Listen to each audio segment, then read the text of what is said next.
Yo, what's up guys? Welcome back to another episode. Today I'm gonna talk about baitcasters. Right, so now the hype for baitcasters are getting more and more popular compared to spinning rods. So what is the difference between baitcasting and spinning rods? Okay, so I have an example right here. Okay, so this right here is a spinning rod. Okay, as you guys can see, the rod is at the top and the reel is at the bottom. Okay, and this right here is the bail. So you open up the bail and you make the cast. Okay, very simple. This has been used from olden days until now. Okay, so this is the most standard fishing set. Okay, a spinning rod and a spinning reel. Okay, standard. But ever since technology has developed, okay, we have now what we call as the bait casting rod. Okay, see, totally different from what you saw just now, which is the spinning rod. Okay, so why is it different? Your rod now is below and your reel is at the top. Okay, rod is below and the reel is at the top. Okay, so everything is being done one-handed. Okay, as you guys can see, this is how it looks like. Okay, this is a bait casting reel. Okay, so you guys must be wondering, how are you guys going to open the bail, right? You just press this button right here and the line goes up. See that? The line will go out. Okay, so that means this is under free spool right now. So to lock it, automatically you just once you start winding and it will lock up the bail and then you can just wind your line in. Okay, as simple as that. Okay, so first off, I'm pretty sure you guys also want to know that how is a bait casting reel, how you guys use it. Okay, so you must be thinking, what are all these buttons and all these knobs and stuff like that? Okay, you guys must be wondering. Okay, so this right here, so you guys can see this part here, I don't know, right here. Okay, this part here, the one that looks like a star. Okay, it has 1, 2, 3, 4, 5. Okay, it depends on the reel, but most of the time they will look exactly the same. It will be directly beside the handle of the reel. Okay, so this is what you call, okay, this one right, this part right here. Okay, this is what you call a star drag. Okay, look at that. Can you hear that? Can you hear that? Okay, yeah, this is what you call a star drag. So what does the star drag do is basically it controls your tension of your line going out from the reel. Okay, so let's say if you got a fish on, okay, you're finding the fish and then you feel that the fish, how to say, the line is too thin and you don't want to put too much pressure on the line, so you need to loosen up the drag a bit. So how you do, you just make it less tighter. So like that, see, it's much easier for the line to go out. If you want it to be tighter, lock it even more, and now it's much more difficult to pull, okay, compared to just now. Okay, so this is what is the use for the star drag. Okay, the next thing here, can you see this golden color thing right beside the star drag? Okay, right beside the star drag, this is what people call the knob. Basically is your spool knob. Okay, there's actually, this is what I call it lah. I call it the spool knob.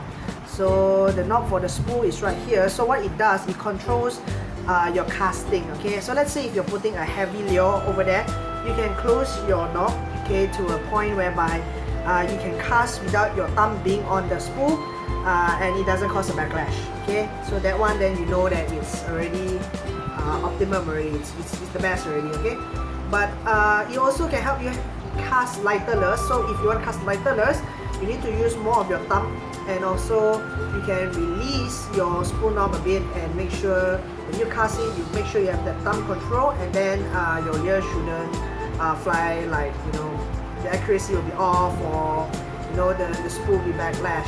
Okay, so if once you got that done, okay, then basically you're good to go actually. Not much that you should know about this. So this is like I said, this is the trigger button. Okay, the trigger button, just press down, open your spool.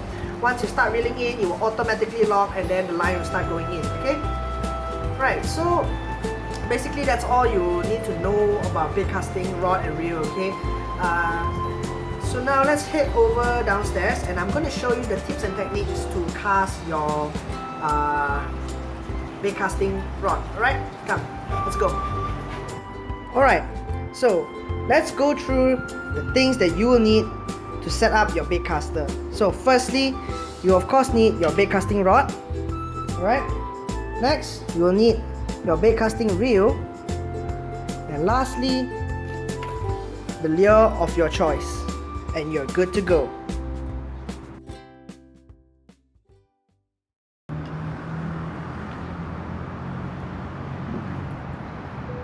Alright, okay, so I have successfully relocated.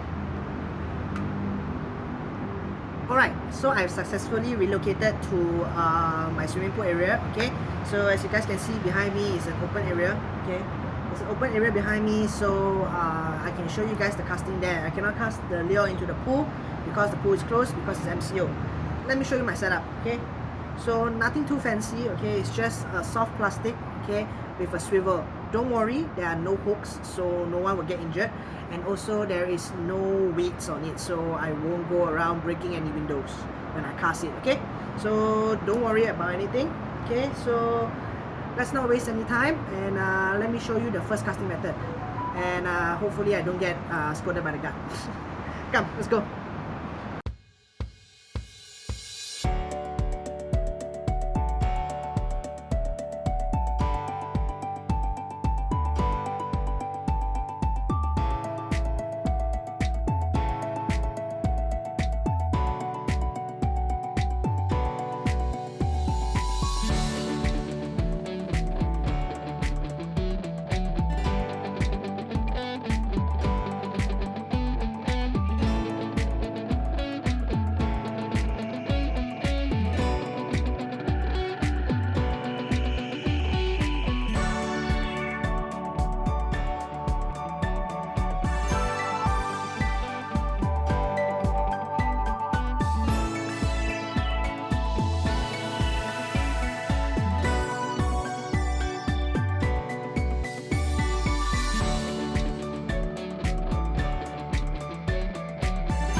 Right, so as you guys know, now the sky is going to rain already, so I think that's all I can show you guys today. So those are the two methods that I use to fish for. Like, I feel like